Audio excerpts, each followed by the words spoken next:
पुराणाकटक स्थित भैरवी डिग्री महाविद्यालय रे संविधान दिवस पालन सहित एक आलोचना चक्र अनुष्ठित हो जाइछि। आज सकाळ 11टा समय रे भैरवी डिग्री महाविद्यालय पुराणाकटक रे जातीय संविधान दिवस पालन सहित एक आलोचना चक्र अनुष्ठित हो जाइछि।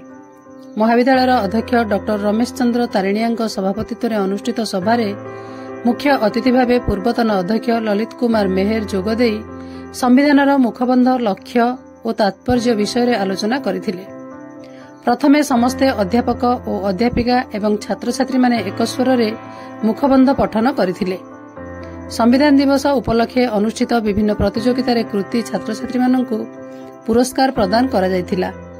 सम्मानित अतिथि भावे अध्यापक डॉक्टर प्रमोद कुमार महापात्र, सुरेश्वर जोशी, पीतबास मेहर, अध्यापिका सुषमा राणी वाहिदार, शुभ्रा मल्लिका प्रधान, पूजाराणी देव, दमयंती नायक जोगदे संविधान विषय रे आलोचना करथिले।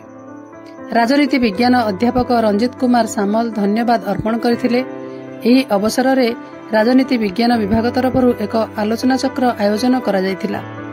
एथिरे 40 जन छात्र छात्री संदर्भ पथक करथिले। उक्त आलोचना चक्र रे राजनीति विज्ञान विभागर 140 जन छात्र छात्री जोग दैथिले। महाविद्यालयर समस्त कर्मचारी सहयोग करथिले।